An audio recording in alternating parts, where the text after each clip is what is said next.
خوبصورت ہوتی ہے، اتنی پیاری ہوتی ہے کہ اللہ سبحانہ و تعالیٰ فضل فرماتے ہیں۔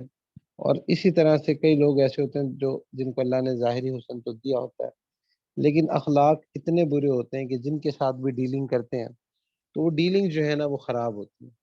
تو اخلاق ایک ایسی چیز ہے جو اللہ سبحانہ و تعالیٰ نے انسان کے ذمہ لگائی ہے کہ یہ اخلاق انسان کے اچھے ہونے چاہیے۔ دوسروں پر ظلم زیادتی کرنے والا انسان یہ اللہ کو نہیں پسند۔ آپ اس کو ایسے سمجھ لیں کہ دو طرح کی روڈز ہوتی ہیں۔ کچھ روڈز ایسی ہوتی ہیں جہاں پہ بہت ساری ٹریفک ہے، بہت سارے لوگ وہاں سے جا رہے ہیں، اور کچھ روڈز ایسی ہوتی ہیں کہ جہاں پہ ٹریفک نہیں ہوتی اور ٹریفک کم ہوتی ہے، اور وہاں سے انسان ہائی سپیڈ کے ساتھ پہنچ جاتا ہے۔ تو اللہ سبحانہ و تعالیٰ تک پہنچنے کے جتنے رستے ہیں ان میں یہ جو اخلاق کا رستہ ہے، یعنی کہ اچھے اخلاق کا ہونا، اس کی اہمیت ایسے ہے کہ جیسے ایک روڈ، یہ وہ روڈ ہے جو کہ خالی ہے، یعنی کہ یہاں پہ انتہائی کم لوگ ہیں کہ جو اچھے اخلاق والے ہوتے ہیں، اور اس روڈ پہ ٹریفک انتہائی کم ہے۔ تو اسی طرح جیسے سپلائی اینڈ ڈیمانڈ کا رول ہوتا ہے نا، کہ جیسے جیسے ڈیمانڈ جو ہے، جیسے سپلائی جو ہے وہ کم ہوتی ہے ڈیمانڈ بڑھ جاتی ہے، تو اسی طرح جہاں پہ لوگ کم ہوتے ہیں مارکیٹ میں ویلیو بڑھ جاتی ہے۔ اللہ سبحانہ و تعالیٰ کی بارگاہ میں اچھے اخلاق کی ویلیو بہت زیادہ ہے۔ کسی نے حضرت عائشہ رضی اللہ عنہا سے پوچھا کہ حضور صلی اللہ علیہ وآلہ وسلم کا خلق کیسا تھا، یعنی کہ حضور صلی اللہ علیہ وآلہ وسلم کیسے اخلاق کے تھے۔ تو یہ سوال ہر مسلمان کے ذہن میں آتا ہے، جو بھی حضور صلی اللہ علیہ وآلہ وسلم پر ایمان رکھتا ہے اس کے اندر نیچرل ایک محبت ہوتی ہے حضور صلی اللہ علیہ وآلہ وسلم کے لیے۔ تو یہ وہ سوال ہے جو ہر امتی کبھی نہ کبھی سوچتا ہے، یا اس کا دھیان اس طرف جاتا ہے کہ جو میرے نبی تھے ان کا خلق کیسا تھا، وہ کیسے اخلاق والے تھے۔ تو حضرت عائشہ رضی اللہ عنہا نے فرمایا کہ کیا تم نے قرآن نہیں پڑھا؟ یعنی کہ جو قرآن تھا، جو قرآن میں احکامات دیے گئے ہیں، حضور صلی اللہ علیہ وآلہ وسلم ان احکامات کی پریکٹیکل اگزامپل تھے۔ تو اس لیے یہ جو خلق ہے یہ انتہائی اہم چیز ہوتی ہے۔ انسان کی باطنی عادات، باطنی اس کے جو رذائل ہوتے ہیں، یہ وہ چیزیں ہوتی ہیں جس سے انسان کا اخلاق متاثر ہوتا ہے۔ اب یہ جو اخلاق ہوتے ہیں اس میں یہ ایک بہت وائڈ ڈومین کا سبجیکٹ ہے۔ مثال کے طور پہ اخلاق میں یہ بھی آتا ہے کہ آپ کسی کے ساتھ گفتگو کیسے کریں، آپ کسی سے سخت لہجے میں بات تو نہیں کرتے، یا اخلاق میں یہ بھی آتا ہے کہ آپ کے اندر اینگر ایشوز تو نہیں ہوتے کہ بلا وجہ جو ہے آپ کو غصہ چڑھتا ہے، اور جب غصہ چڑھتا ہے تو پھر کوئی چیز جو ہے وہ سمجھ نہیں آتی اور عقل ماری جاتی ہے، جو دل میں آتا ہے بول دیتے ہیں۔ تو یہ بھی، اس کا تعلق بھی اخلاق کے ساتھ ہے۔ پھر اخلاق کا تعلق اس چیز کے ساتھ بھی ہے کہ جب آپ دو لوگ بیٹھتے ہیں تو تیسرے کی غیبت تو نہیں کر رہے ہوتے۔ پھر اخلاق کا تعلق اس چیز کے ساتھ بھی ہے کہ جب آپ کے سامنے آپ کے کسی قریبی کو بہت زیادہ خوشی ملے، بہت زیادہ، آپ سمجھ لو کہ ایک جمپ ملے کہ اللہ سبحانہ و تعالیٰ اس کو بہت زیادہ نعمتیں عطا کر دیں، ایسی نعمتیں عطا کر دیں جو آپ کی ایکسپیکٹیشن سے بہت زیادہ ہو، تو کہیں ایسا تو نہیں ہے کہ آپ کے دل میں تنگی آ رہی ہے؟ بجائے کہ آپ اس کی خوشی میں خوش ہوں، آپ کے دل میں تنگی آ رہی ہے۔ تو یہ جو تنگی آ رہی ہے اس کا تعلق بھی اخلاق کے ساتھ ہے۔ پھر اسی طرح یہ پلیز ہوسٹ مائک کو کنٹرول کرنا۔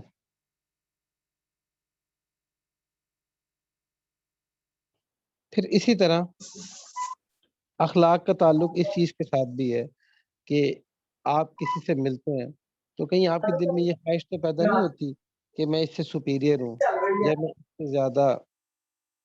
اس سے زیادہ اہمیت رکھتا ہوں۔ کیا اس کا تعلق اس سے تو نہیں ہے؟ کیا دل میں تکبر تو نہیں آتا؟ کیونکہ تکبر اور عاجزی اس کا تعلق بھی اخلاق کے ساتھ ہے۔ اگر اخلاق اچھے ہوں تو انسان تکبر نہیں کرتا، اور اگر اخلاق اچھے نہ ہوں تو پھر یہ ہوتا ہے کہ کوئی انسان اگر تھوڑا سا بھی آپ کے سامنے کوئی ایسی بات کر جائے تو فوراً تکبر آ جاتا ہے، کوئی آپ کی ایگو کو ہٹ کر دے تو فوراً آپ اس کو شو کرتے ہیں کہ بھائی میری ایگو تو بہت زیادہ ہے۔ تو یہ وہ تمام چیزیں جن کا تعلق اخلاق کے ساتھ ہے، قرآن میں اللہ سبحانہ و تعالیٰ نے ان تمام چیزوں پر، اور اس کے علاوہ بھی بہت ساری چیزیں ہیں کہ جس کا تعلق آپ دوسرے کے ساتھ جو آپ بیہیو کرتے ہیں اس سے ہے، قرآن میں اس کا بہت زیادہ تذکرہ ہے۔ قرآن میں اس چیز کا بھی تذکرہ ہے کہ جب آپ گروپ میں بیٹھتے ہیں، فرینڈ سرکل ہوتا ہے، ہر ایک کا فرینڈ سرکل ہوتا ہے نا، آپ فرینڈ سرکل میں بیٹھتے ہیں تو کیا آپ کو مذاق کرنا اور مذاق اڑانا، کیا اس کا ڈفرینس آپ کو پتہ ہے؟ کہیں ایسا تو نہیں ہے کہ آپ مذاق کرتے کرتے مذاق اڑانے کے دائرے میں داخل ہو جاتے ہیں؟ اس کا تعلق بھی اخلاق کے ساتھ ہے۔ پھر اخلاق کا تعلق اس چیز سے بھی ہے کہ ایسا تو نہیں ہے کہ آپ ہمیشہ دوسروں کے بارے میں بدگمان ہوتے ہیں، اور بدگمانی اتنی زیادہ ہو جاتی ہے کہ آپ سوچتے رہتے ہیں اچھا اس نے ایسے کیا تو کیوں کیا، ایسے کیا ہوگا تو کیوں کیا ہوگا۔ اکثر لوگ ہوتے ہیں کہ جب ان کے ساتھ کوئی معاملہ ہوتا ہے تو ہمیشہ ان کی پاسبلٹی ہے، ان کے سوچنے کی جو تھنکنگ ہے وہ ہمیشہ نیگیٹو سائڈ پہ جاتی ہے، جبکہ ہمارا دین تو ہمیں یہ سکھاتا ہے کہ اگر 99 آپشنز جو ہیں وہ نیگیٹو کی سائڈ پہ جا رہی ہوں، ایک آپشن جو ہے وہ خوشگمانی کی سائڈ پہ جا رہی ہے، انسان کو چاہیے کہ خوشگمانی والا راستہ اپنائے۔ تو یہ وہ تمام چیزیں جن کا تعلق اخلاق کے ساتھ ہے۔ ہمارے معاشرے میں آپ دیکھیں گے کہ آپ کو عبادت والے لوگ تو مل جائیں گے جو عبادت کرتے ہیں، اب آپ اپنے گھروں میں دیکھ لیں گے کہ بہت سارے ایسے لوگ ہوتے ہیں نمازیں بھی پڑھتے ہیں، قرآن بھی پڑھتے ہیں، تلاوت بھی کر رہے ہوتے ہیں، لیکن اخلاق صحیح نہیں ہو رہا ہوتا، اخلاق صحیح نہیں ہو رہا ہوتا، تربیت نہیں ہو رہی ہوتی۔ تو یہ جو اخلاق ہے یہ اتنا ایک امپورٹنٹ سبجیکٹ ہے کہ جس کے بغیر اللہ سبحانہ و تعالیٰ کا قرب حاصل نہیں ہوتا۔ حدیث شریف میں آتا ہے کہ جو شخص نرمی سے محروم کر دیا گیا، یہ مفہوم ہے، جو شخص نرمی سے محروم کر دیا گیا وہ بڑی بھلائی سے محروم کر دیا گیا، یہ اس کا مفہوم ہے۔ یعنی کہ جس کے اندر نرمی نہیں ہے نا، آپ کسی سے ڈیل کرتے ہیں تو آپ کے کلام میں نرمی نہیں، آپ نرم لہجے میں بات نہیں کرتے، آپ کے ایٹیچیوڈ میں نرمی نہیں ہے، تو جو شخص نرمی سے بات نہیں کرتا یا جس کی طبیعت کے اندر نرمی نہیں ہے وہ بڑی بھلائی سے، بڑی خیر سے محروم ہو گیا۔ تو اس کی کیا وجہ ہے؟ اس کی وجہ یہ ہے کہ جب انسان کے اندر سختی آتی ہے تو وہ ایسے الفاظ بول جاتا ہے جس سے دوسرے بندے کی دل آزاری ہو جاتی ہے۔ اب دل آزاری جو ہے یہ شرک کے بعد سب سے بڑا گناہ ہے، اللہ اکبر، اتنا بڑا گناہ ہے۔ وہ بابا بلے شاہ فرماتے ہیں نا، ڈھا دے مندر ڈھا دے مسجد، ڈھا دے جو کچھ ٹھندا، اکلو کاندہ دل نہ ڈھاوی، تیرا رب دلا وچ رہندا۔ تو یہ اللہ سبحانہ و تعالیٰ انسان کے دل میں سما جاتے ہیں۔ اس کی مثال ایک اسکالر تھے، وہ یہ دے رہے تھے کہ اگر ایک بورڈ ہو اور آپ اس بورڈ پہ کلمہ لکھتے ہیں، کلمہ لکھنے کے بعد کیا آپ یہ ہمت کرتے ہیں کہ آپ اس بورڈ پہ پتھر ماریں؟ کبھی بھی نہیں، آپ یہ سوچ بھی نہیں سکتے، کیونکہ جو بھی انسان ہے وہ اس کلمے کا ادب کرتا ہے، وہ یہ سوچ بھی نہیں سکتا کہ میں اس بورڈ پر اب پتھر ماروں۔ تو اسی طرح جو انسان ہوتا ہے، جو مسلمان ہوتا ہے، اس کے دل پہ، مسلمان کے دل پہ کلمہ لکھا ہوتا ہے۔ جب آپ کسی مسلمان کی دل آزاری کرتے ہیں تو اصل میں آپ اس کا دل جو ہے وہ دکھا دیتے ہیں، وہی دل جس کے اندر اللہ بستے ہیں، جس کے اندر کلمہ لکھا ہوا ہے۔ تو ان تمام چیزوں کا تعلق انسان کے اخلاق کے ساتھ ہے۔ حدیث شریف میں آتا ہے کہ قیامت والے دن ایک شخص ہوگا جو بہت ساری نیکیاں لے کے آئے گا، بہت ساری نیکیاں لے کے آئے گا، اور اتنی نیکیاں ہوں گی کہ وہ بڑا اطمینان میں ہوگا، لیکن تھوڑی دیر بعد ہی اس سے اس سے کچھ لوگ اس کی نیکیاں لینے آ جائیں گے۔ تو معاملہ یہ ہوگا کہ کوئی ایسا شخص ہوگا جس کی اس نے کبھی دل آزاری کی ہوگی، یا کوئی ایسا ہوگا کہ جس کا حق مارا ہوگا، یا ایسا ہوگا جس کو تانا دیا ہوگا، یا ایسا ہوگا کہ جس کی غیبت کی ہوگی، یا ایسا ہوگا کہ جس کے ساتھ تکبر سے معاملہ کیا ہوگا، جس کے ساتھ غصے میں کسی کی دل آزاری کی ہوگی۔ تو ایسے لوگ آ جائیں گے اس شخص کے پاس اور آ کے اس کی نیکیاں لینے لگ جائیں گے۔ یہاں تک کہ اس کی ساری نیکیاں ختم ہو جائیں گی، اور پھر اس کے بعد دوسروں کے گناہ وہ اس پر ڈالے جائیں گے۔ عجیب بات ہے، ایسے شخص کو اللہ کے نبی نے فرمایا کہ یہ شخص آخرت کا مفلس ہے، یعنی کہ آخرت کا غریب ہے۔ نیکیاں تو بہت ساری لے کے آیا، لیکن لوگوں کے دل دکھائے ہوئے تھے، لوگوں کے ساتھ معاملات اچھے نہیں کیے ہوئے تھے، کسی کے ساتھ جھوٹ بولا تھا، کسی کے ساتھ فراڈ کیا تھا، تو اس لیے وہ قیامت والے دن وہ سارے اپنا حق لینے آ جائیں گے۔ اگر کسی شخص کی حقوق اللہ میں، یعنی کہ ایسے حقوق کہ جن کا تعلق اللہ سبحانہ وتعالیٰ کے ساتھ ہے، اگر کسی شخص کی اس میں کوتاہی ہو جائے اور اگر وہ توبہ کر لے تو اللہ سبحانہ وتعالیٰ اس کے گناہ کو معاف فرما دیتے ہیں، اگر وہ توبہ کر لے۔ لیکن اگر کوئی شخص ایسا ہو کہ جو کسی کسی دوسرے انسان کا حق مارے، کسی دوسرے انسان کے ساتھ غلط معاملہ کرے، تو اس کے لیے اللہ سبحانہ و تعالیٰ سے معافی مانگنا بھی ضروری ہے، کیونکہ وہ اللہ کا بندہ ہے، اور دوسرا اس شخص سے معافی مانگنا بھی ضروری ہے۔ اگر تو قیامت والے دن وہ جو شخص ہے اس کو اپنی نیکیاں دینی پڑیں گی۔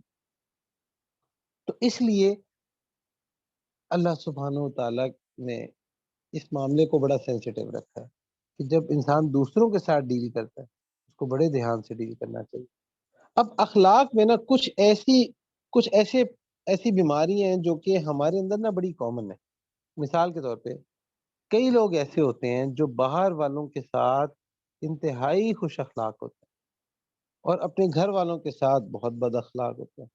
اکثر جو ٹین ایجرز ہوتے ہیں ان کے ساتھ بھی یہ معاملات دیکھنے میں آئے، یہاں تک کہ بہت سارے شادی شدہ لوگ ان کی زندگیوں میں بھی یہ معاملات ہوتے ہیں کہ وہ جب باہر دوسروں سے ملتے ہیں تو بڑے اچھے سے ملیں گے، ہنس ہنس کے ملیں گے، بڑے بڑے ان کا انداز ہوگا، لیکن جب اپنے گھر والوں سے بات کرنے کی باری آئے گی تو منہ پہ 12 بچے اور جو ہے نا وہ بالکل کوئی ان کے اندر خوشی نہیں، کوئی وہ حسن کلام نہیں، کچھ بھی نہیں، تو وہ سارا جو خلق ہوتا ہے نا وہ ضائع ہو جاتا ہے۔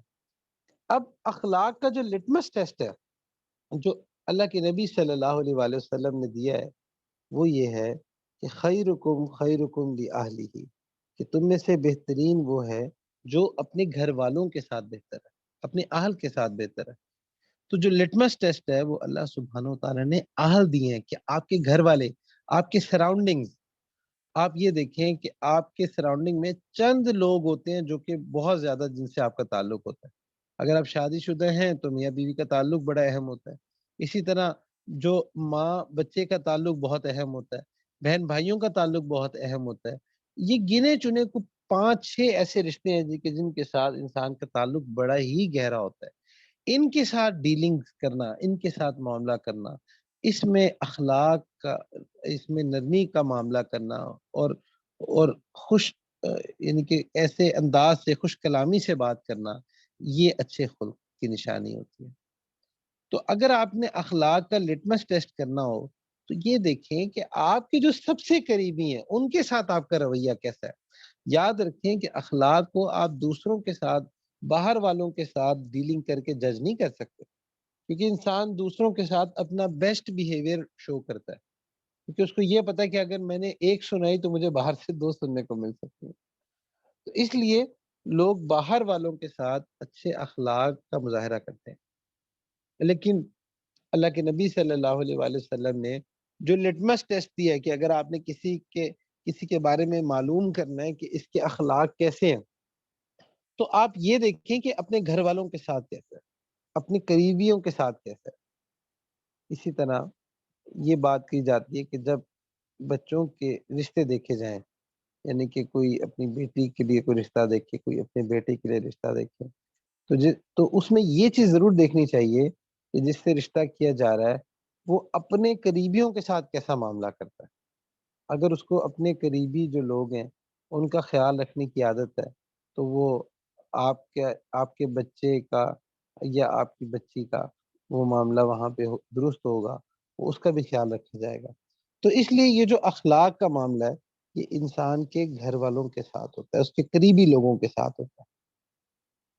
اسی لیے کہا جاتا ہے کہ کسی کے بارے میں اگر آپ نے معلوم کرنا ہو کہ یہ کیسا انسان ہے تو اس کے ساتھ آپ سفر کر کے دیکھ لیں، سفر کر کے دیکھ لیں۔ سفر میں انسان کی جو پرسنالٹی ہے وہ سامنے آ جاتی ہے۔ اس کی وجہ یہ کہ جب سفر کیا جاتا ہے نا تو 24 گھنٹے کا ساتھ ہوتا ہے۔ تو جب 24 گھنٹے کا ساتھ ہوتا ہے تو اس میں موڈ کے بہت سارے فیزز ہوتے ہیں اور بہت سارے معاملات ہوتے ہیں۔ تو اگر کوئی شخص پریٹینڈ کر رہا ہوتا ہے تو وہ اتنا لمبا پریٹینڈ نہیں کر سکتا، اس کی کوئی نہ کوئی چیز کھل کے سامنے آ جاتی ہے۔ تو اس لیے جو اخلاق ہیں ان پر محنت کرنا یہ بڑی اہم چیز ہے۔ دین جو ہے وہ اصل میں اخلاق کی درستی کا نام تھا، اخلاق کو اچھا کرنے کا نام تھا۔ یہ جو ہم اللہ والوں سے بیعت ہوتے ہیں یا ذکر اذکار کرتے ہیں، ان تمام سے مقصود یہ ہوتا ہے کہ انسان کی اصلاح ہو جائے۔ اصلاح کس چیز کی ہونی ہوتی ہے؟ اصلاح اس چیز کی نہیں ہونی کہ آپ کو ہوا میں اڑنا آ جائے گا۔ اصلاح اس چیز کی بھی نہیں ہونی کہ آپ کو بڑے اچھے اچھے خواب آنا شروع ہو جائیں گے۔ اصلاح اس چیز کی بھی نہیں ہونی کہ آپ کہیں گے کہ بس میں تو جو ہے نا مجھے ذکر کے مزے آ رہے ہیں۔ یہ ایک کیفیت ہوتی ہے، لیکن اصلاح جو ہونی ہے وہ اس چیز کی ہونی ہے کیا اس ذکر نے آپ کا جھوٹ چھڑوایا یا نہیں چھڑوایا؟ جھوٹ بولنے کی عادت آپ کے اندر سے ختم ہو رہی ہے یا نہیں ہو رہی؟ آپ نماز پڑھ رہے ہیں تو کیا نماز پڑھنے کے ساتھ جب آپ سجدے میں اپنا سر رکھتے ہیں اور ناک اللہ سبحانہ و تعالیٰ کے قدموں میں رکھ دیتے ہیں تو کیا آپ کے اندر سے تکبر نکل جاتا ہے یا نہیں نکلتا؟ کہیں ایسا تو نہیں ہے کہ نماز پڑھ کے جب نکلتے ہیں تو تکبر ابھی بھی دل میں اسی طرح ہی قائم ہوتا ہے، پھر بھی لوگوں کے ساتھ غلط معاملہ کر رہے ہوتے ہیں، اور جو ہے جو جو بھی آپ سے آپ کے چھوٹے ہوتے ہیں ان کو آپ دبا رہے ہوتے ہیں۔ یاد رکھیں حدیث شریف میں آتا ہے کہ جو شخص اپنے بڑوں کا ادب نہیں کرتا اور چھوٹوں پر شفقت نہیں کرتا وہ ہم میں سے نہیں۔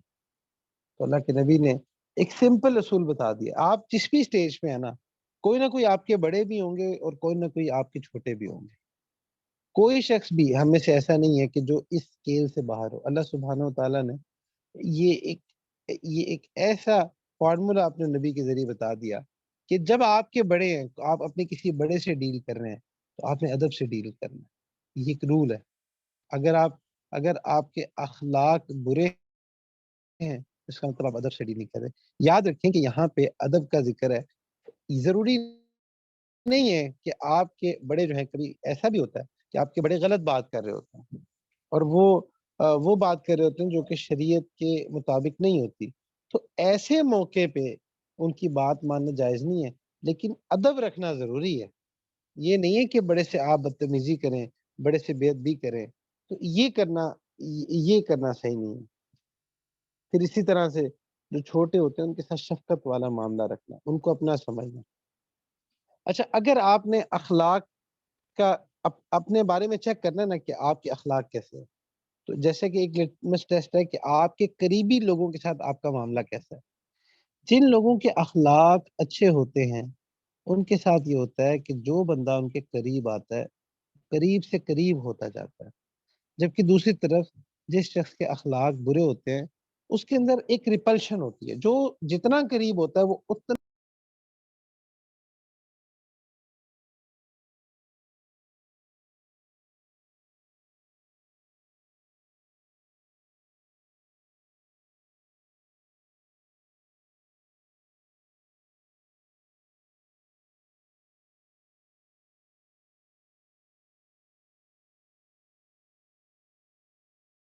جو وہ اپنے لیے پسند کرتا ہے۔ اب یہ اخلاق کا نا لٹمس ٹیسٹ ہے۔ آپ کے ساتھ کوئی بھی ایک معاملہ ہوا، آپ نے کسی کے ساتھ ڈیلنگ کرنی ہے، کسی سے بات کرنی ہے، تو آپ یہ سوچیں کہ آپ اگر اس کی اسٹیج پہ ہوتے تو آپ کیسا بیہیویئر چاہتے کہ میرے ساتھ اس طرح ڈیلنگ کی جائے۔ جو آپ اپنے لیے پسند کریں وہی آپ اپنے مسلمان بھائی کے لیے پسند کریں، یہ ایمان کی نشانی ہے۔ جیسے مثال کے طور پہ آپ سے کوئی غلطی ہوئی یا آپ کے کسی سب آرڈینیٹ سے آپ کی کسی چھوٹے سے کوئی غلطی ہوئی، اب آپ تھوڑی دیر کے لیے یہ سوچیں، اس کی اصلاح کرنے سے پہلے یہ سوچیں کہ اگر یہی غلطی آپ سے ہوتی، اس کی جگہ آپ ہوتے تو آپ کیسا چاہتے کہ میرے سے کس انداز میں گفتگو کی جائے، میرے سے کس طرح ڈیل کیا جائے، تو اس انداز میں ڈیل کرنا یہ ضروری ہے، کیونکہ انسان چاہتا ہے کہ میرے ساتھ شفقت کے ساتھ آرام کے ساتھ ڈیل کیا جائے، دل آزاریاں نہ کی جائے، گالیاں نہ دی جائیں، تانے نہ دیے جائیں۔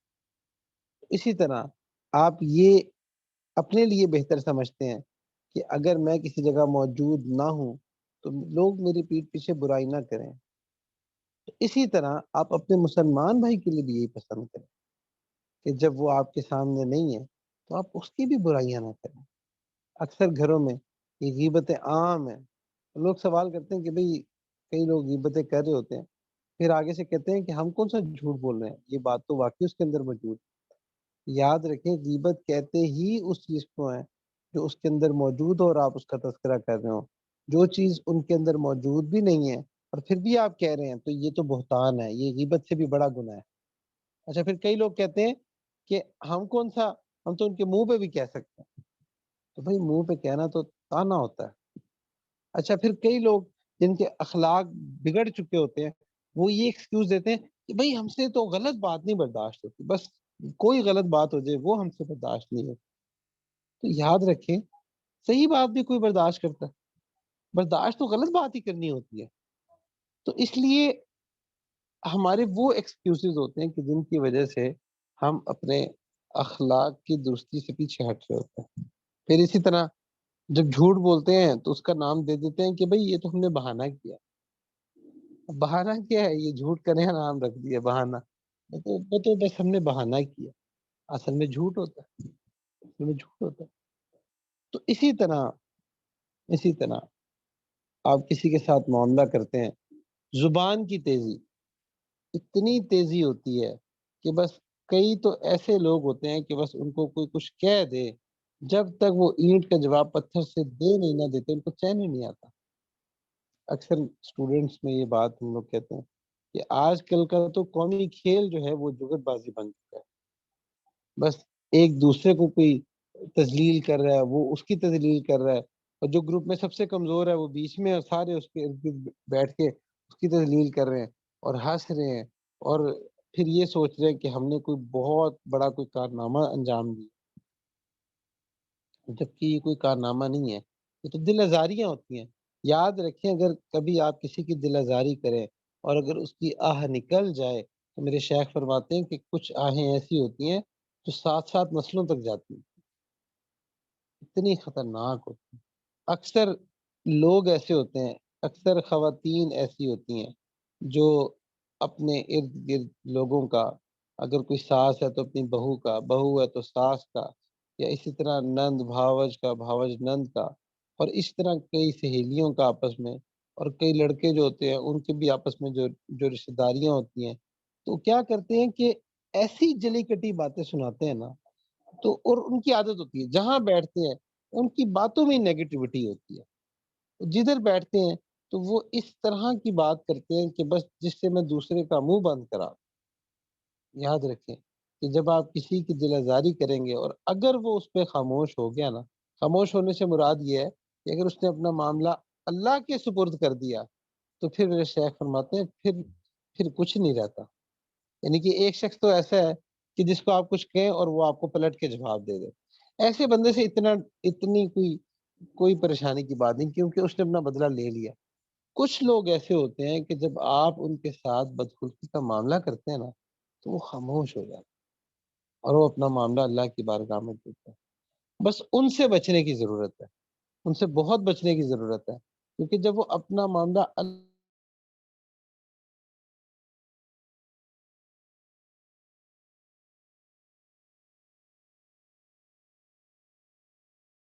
کہ اب اللہ سبحانہ و تعالیٰ اس کا بدلہ لیں گے۔ اللہ اکبر۔ حضرت امام ابو حنیفہ رحمۃ اللہ علیہ کا واقعہ آتا ہے کہ ایک دفعہ جب ان کے والد صاحب کا انتقال ہوا تو بہت سارے لوگ تعزیت کرنے کے لیے آئے، تو حضرت امام صاحب چونکہ اتنی بڑی شخصیت تھے تو حضرت امام صاحب لوگوں سے ملتے رہے۔ ایک شخص تھا جو کہ حضرت امام ابو حنیفہ رحمۃ اللہ علیہ کے حاسدین میں سے تھا، وہ آیا اور اس نے سب کے سامنے ایک بڑی عجیب بات کی، اس نے کہا کہ امام صاحب کو کہ آپ کی والدہ بیوہ ہو گئی ہیں، تو آپ ایسا کریں کہ آپ ان کا نکاح مجھ سے کریں۔ تو اس نے یہ بات ایسی کی کہ اس کا مقصد جو تھا وہ اس موقع پہ حضرت امام ابو حنیفہ رحمۃ اللہ علیہ کی جب کو گالی دینا تھا، آپ ایسے سمجھ لیں۔ تو اس طرح کی بات اس نے کی، تو حضرت امام صاحب کو بڑا افسوس ہوا، لیکن وہ اس معاملے پہ صبر کر گئے اور انہوں نے جواب دیا کہ میری والدہ جو ہیں وہ عاقلہ بالغہ ہیں، تو میں جا کے ان سے پوچھ لیتا ہوں، اگر وہ کہتی ہیں تو ٹھیک ہے، میں کر دیتا ہوں۔ تو یہ وہ جواب دے کے وہاں سے چلے گئے، اور وہ جو شخص تھا وہ بڑا خوش ہو رہا تھا کہ میں نے جیسے بڑا ذلیل کر دیا۔ جب حضرت امام صاحب اندر گئے تو اندر جا کے ان پر انتہائی غم طاری ہوا، ان کو انتہائی دکھ ہوا کہ دیکھو اس جگہ پہ میری عزت ہے اور یہاں پہ آ کے اس شخص نے مجھے ذلیل کر دیا۔ اس پہ اتنا دکھ ہوا کہ انہوں نے معاملہ اللہ کی بارگاہ میں رکھا۔ تو کتابوں میں لکھا ہے کہ اسی وقت اس شخص، وہ جو باہر شخص تھا جس نے یہ بات کہی تھی، وہ تڑپنے لگ گیا اور وہ اسی وقت مر گیا۔ تو لوگوں نے کہا کہ امام صاحب کے صبر نے اس کو ہلاک کر دیا۔ تو بہرحال اللہ سبحانہ و تعالیٰ سے ڈرنا چاہیے۔ آپ جب بھی کسی کے ساتھ معاملہ کرتے ہیں تو یہ سوچ سمجھ کے معاملہ کیا کیجئے کہ آپ اس کے ساتھ جو بھی ڈیلنگ کریں گے، اس کے اندر ایک دل ہے، اور وہ جو دل ہے وہ اللہ سبحانہ و تعالیٰ کا گھر ہے۔ دیکھیں، خانہ کعبہ گرانے کا جس نے ارادہ کیا، اللہ سبحانہ و تعالیٰ نے اس کو نیست و نابود کر دیا۔ اسی طرح جو شخص کسی مسلمان کی دل آزاری کا ارادہ کرتا ہے، اللہ سبحانہ و تعالیٰ اس کو انتہائی ناپسند فرماتے ہیں۔ اور ایسا ہوتا ہے کہ اللہ سبحانہ و تعالیٰ پھر اس شخص کو تگنی کا ناچ نشا دیتے ہیں جو لوگوں کی دل آزاریاں کرتا ہے۔ تو دل آزاری سے بچنا چاہیے، کسی کے ساتھ بھی معاملہ کریں، کلام کریں تو الفاظ کا چناؤ اچھا رکھیں۔ ہاں، کہ جب کسی کی اصلاح کرنی ہوتی ہے یا کبھی کسی کو ڈانٹنا بھی ہوتا ہے تربیت کے لیے، تو اس کے بھی اپنے کچھ آداب ہیں، بہرحال وہ بھی سیکھنے چاہیے۔ وہ غصے میں ڈانٹنا کوئی ڈانٹنا نہیں ہوتا۔ پھر اسی طرح سے ہم لوگوں کے بارے میں رائے دینے میں بہت جلدی کرتے ہیں، یہ بھی ہماری قوم کا مرض ہے۔ اتنی جلدی کرتے ہیں، ہلکی سی کوئی بات ہمیں کچھ اشارہ ہو جائے فوراً اسٹیٹمنٹ دے دیتے ہیں، یہ تو ایسا ہے، یہ تو ایسا ہے، اس نے ایسے کیا ہوگا، اس نے ایسے کیا ہوگا۔ تو ایک دفعہ ایک امام صاحب تھے جو کہ مدینہ منورہ میں قاضی تھے، وہ قاضی تھے۔ تو ان کے پاس ایک معاملہ آیا۔ معاملہ یہ تھا کہ ایک عورت تھی جس کو غسل دیا جا رہا تھا۔ تو جو عورت غسل دینے والی تھی، وہ غسل دے رہی تھی تو اس کا ہاتھ اس عورت کی ران کے ساتھ چپک گیا۔ اب وہ ہاتھ چھڑانا چاہتی تھی لیکن گوشت جو تھا وہ اس کا ہاتھ چھوڑتا نہیں تھا۔ اب یہ معاملہ پھیلتا گیا، بات پھیلتی گئی، کافی جب وقت ہو گیا اور یہ معاملہ سمجھ نہیں آ رہا تھا، تو جس عورت کی لاش تھی اس کے خاندان والوں نے کہا کہ بھئی ہم نے اپنے مردے کو دفنانا ہے تو اس عورت کا ہاتھ کاٹ دیا جائے تاکہ اس کو جو ہے نا ہم اپنے مردے کو دفنائیں۔ جبکہ جو غسل دینے والی عورت تھی اس کے خاندان والے آ گئے اور انہوں نے کہا کہ نہیں، یہ کیا بات ہے کہ آپ اس کا ہاتھ کاٹ رہے ہیں، کاٹنے ہیں تو اس ڈیڈ باڈی کا گوشت کاٹیں۔ تو یہ معاملہ بڑھتا گیا، حضرت امام صاحب کے پاس آیا، غالباً امام شافعی رحمۃ اللہ علیہ تھے، غالباً امام شافعی تھے یا امام مالک تھے۔ تو یہ معاملہ ان کے پاس آیا تو وہ اس معاملے کو سالو کرنے کے لیے ادھر چلے گئے۔ جب وہاں گئے تو انہوں نے اس عورت سے پوچھا کہ یہ بتاؤ کہ جب تم غسل دے رہی تھی تو تم کیا کر رہی تھی؟ اس نے کہا کہ میں بول رہی تھی، میں کچھ کلام کر رہی تھی۔ تو انہوں نے پوچھا کہ اچھا کیا کلام کر رہی تھی؟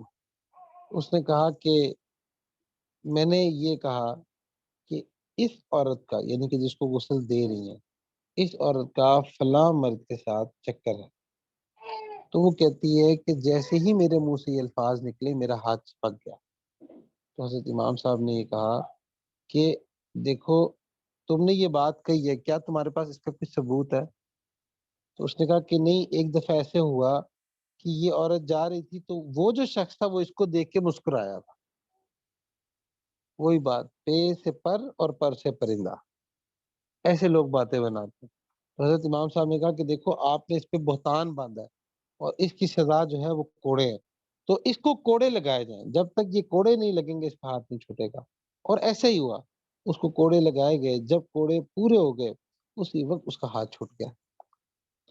تو یہ تو ایک عبرت کا مقام ہے، ہم لوگوں کے بارے میں رائے دیتے ہوئے بالکل احتیاط نہیں کرتے، فوراً وہ تو ایسی ہے، وہ تو ایسا ہے، وہ تو اس کا تو کریکٹر ایسا ہے، اس کا تو کریکٹر ویسا ہے۔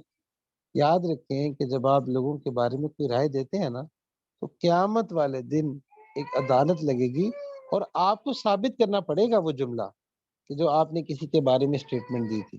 لوگ کہہ دیتے ہیں کہ بھئی اس کے اندر تو تکبر ہے، اس کے اندر تو حسد ہے۔ یاد رکھیں کہ جب آپ کسی کے بارے میں اسٹیٹمنٹ دیں گے تو کیا اس کو ثابت کر سکیں گے قیامت والے دن؟ تو اس لیے لوگوں کے بارے میں رائے دینے میں جلدی کرنا یہ بہت بڑا مسئلہ ہے، اور یہ بھی بدخلقی کی نشانی ہے، اس انسان کا اخلاق برا ہوتا ہے۔ تو یہ جو برے اخلاق ہوتے ہیں اس سے انسان نہ دین کا رہتا ہے نہ دنیا کا رہتا ہے۔ ایک گورنمنٹ آفیسر تھے جو بڑے، میرا خیال ہے کہ 21 اسکیل کے تھے، تو بہت بڑے افسر تھے۔ تو ان کے آس پاس بہت سارے خدام ہوتے تھے۔ آپ جانتے ہیں کہ اس لیول کا جو بندہ ہوتا ہے تو اس کے آگے پیچھے خوش آمدی بھی بہت ہوتی ہے اور سارا معاملہ۔ تو ان کے اندر ایک پوری افسری تھی۔ ایک دفعہ وہ سو رہے تھے تو انہوں نے، فجر کی اذان ہوئی تو اس سے ان کی آنکھ کھل گئی، تو ان کو بہت غصہ آیا، یہ کیا بات ہے، یہ میری جو ہے وہ یہ اذان سے میری نیند خراب ہوئی۔ غصے میں افسر صاحب جو تھے مؤذن کے پاس گئے اور مؤذن کو انہوں نے زور کا تھپڑ مارا اور کہا یہ کیا ہے کہ تم جو ہے نا تم یہ اس کا اسپیکر اتارو، اسپیکر کم کرو، یا جو بھی ہے، میری نیند ڈسٹرب ہوئی۔ بہرحال یہ معاملہ تو ہو گیا۔ کچھ دن بعد معلوم ہوا کہ وہ جو افسر تھے ان کو ایک بیماری لگی۔ وہ بیماری لگی تو ایسی لگی کہ پہلے تو وہ چھٹیوں، وہ جو لیو پر گئے، چھٹیوں پر گئے، لیکن وہ بیماری بڑھتی گئی، مرض بڑھتا گیا، یہاں تک کہ وہ کام کرنے سے، کام کاج کرنے سے معذور ہو گئے، یعنی یہ کام کاج نہیں کر سکتے تھے۔ تو ان کی جاب بھی چلی گئی، کچھ اس طرح کے معاملات کریٹ ہو گئے۔ جب جاب چلی گئی تو چونکہ ایک طبیعت کے اندر افسری تھی اور مزاج کے بدتمیزی تھی، تو وہ اپنے کبھی نوکروں کو بھی ڈانٹتے، کبھی ہر ایک کو ڈانٹتے، تو آہستہ آہستہ کر کے تمام نوکر بھی وہاں سے چلے گئے۔ ایک بیوی رہ گئی جو کہ خدمت کرتی تھی، لیکن جس کے اخلاق برے ہوتے ہیں اس کے اخلاق پھر ہر ایک کے ساتھ ہی برے ہوتے ہیں۔ تو بیوی کے ساتھ بھی اخلاق برے تھے، اس کو بھی ڈانٹتے رہتے، اس کو بھی وہ کرتے۔ آخر کار اس کو بھی غصہ آیا، اس نے کہا کہ میں تو ایک تو اتنی خدمت کرتی ہوں، اوپر سے تم اس طرح مجھ سے باتیں کرتے ہو، تو وہ بھی چھوڑ کے چلے گئے۔ یہاں تک کہ ایک وقت آیا کہ لوگوں نے دیکھا کہ وہی شخص معذور ہو کر گلیوں میں وہ گھسٹ رہا تھا اور لوگ اس کو ٹکڑے ڈال رہے تھے۔ تو اللہ سبحانہ و تعالیٰ کبھی کبھی ایسے معاملات دکھا دیتا ہے۔ تو اس لیے انسان کو اخلاق کا خیال رکھنا چاہیے، دوسروں کے ساتھ ڈیل کرتے وقت احتیاط رکھنی چاہیے۔ اب سوال یہ پیدا ہوتا ہے کہ ٹھیک ہے ہمارے اخلاق اہم ہے، ہم نے اخلاق بہتر کرنے ہیں، اخلاق بہتر کرنے کی پریکٹیکل ٹپس کیا ہے؟ کیا ایسی باتیں ہیں کہ جن سے اخلاق بہتر ہوگا؟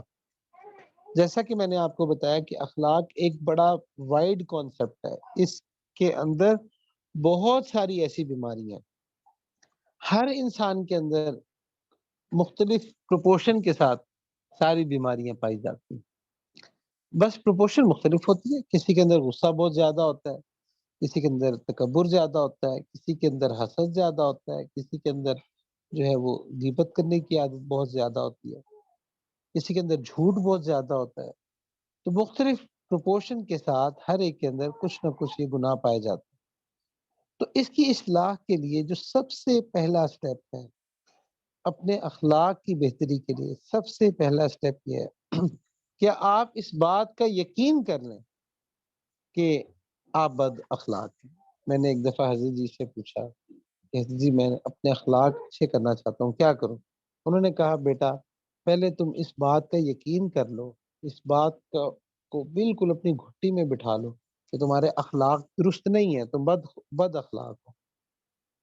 تو اس لیے پہلا سٹیپ اپنے اخلاق کو بہتر کرنے کا یہ ہے کہ آپ اس بات کو سمجھیں کہ آپ بد اخلاق، بد خلق۔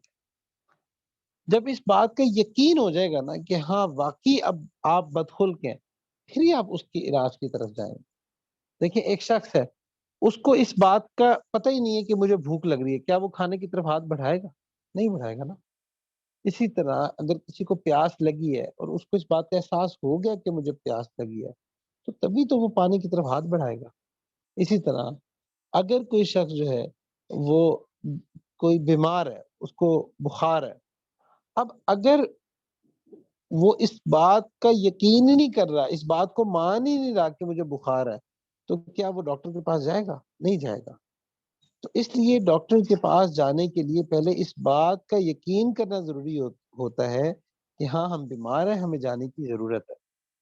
تو اس لیے آپ اخلاق کے کسی بھی سٹیج پہ ہیں، چاہے آپ کے اخلاق اچھے ہیں، چاہے آپ کے اخلاق برے ہیں، چاہے آپ نمبر 1 پہ ہیں، نمبر 2 پہ، نمبر 3 پہ ہیں، ہوتے ہوتے چاہے آپ نمبر 10 پہ ہیں، آپ کے اخلاق جو ہے آپ کسی بھی لیول پہ ہیں، آپ یہ سوچ لیں کہ آپ کے اخلاق درست نہیں ہیں، آپ بد اخلاق ہیں۔ جب اس بات کا یقین ہوگا تو اگلا ہی اس کا اثر یہ ہوگا کہ آپ کے اندر ایک فکر ڈیولپ ہوگی کہ مجھے اپنے اخلاق بہتر کرنے چاہیے۔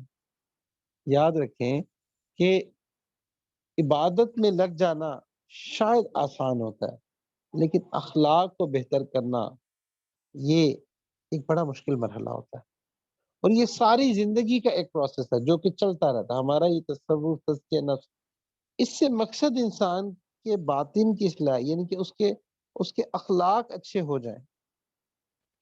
تو اس لیے پہلا سٹیپ یہ ہے کہ آپ اس بات کا یقین کر لیں کہ آپ بد اخلاق ہیں۔ دوسرا اس کا طریقہ یہ ہے کہ اپنے اخلاق کی اصلاح انسان خود نہیں کر سکتا۔ اکثر ایسا ہوتا ہے کہ انسان کو یہ معلوم ہی نہیں ہوتا کہ اس کے اندر تکبر ہے۔ جیسے ڈاکٹرز ہوتے ہیں نا، ڈاکٹر مریض کو دیکھ کے اس کے کچھ ٹیسٹ کر کے اس کو بتاتے ہیں کہ بھئی تمہارے اندر اس چیز کی ڈیفیشنسی ہے، یہ چیز تمہاری بڑھ گئی ہے۔ اسی طرح جو اللہ والے ہوتے ہیں، جو کہ اسپرچل ڈاکٹرز ہوتے ہیں، وہ یہ بتاتے ہیں کہ بھئی تمہارے اندر یہ برائیاں پائی جاتی ہیں، ان کی اصلاح کرنی ہے، اور ان کی اصلاح کے لیے وہ تربیت کرتے ہیں۔ تو اس لیے دوسرا سٹیپ یہ ہے کہ اپنے اخلاق کی بہتری کے لیے کسی کنسلٹنٹ سے مراد کسی شیخ سے، کسی اللہ والے سے، کسی ایسے بندے سے جو کہ تزکیہ نفس کی محنت کر رہا ہے، اس سے رجوع کریں تاکہ وہ آپ کو بتا سکے کہ آپ نے اپنے اخلاق کیسے بہتر کرنے۔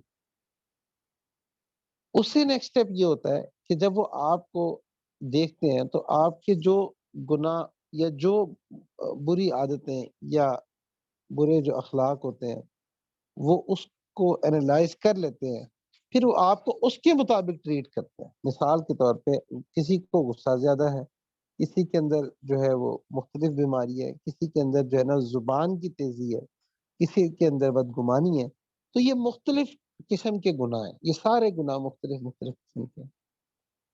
تو ہر ایک کی اصلاح کا انداز مختلف ہے۔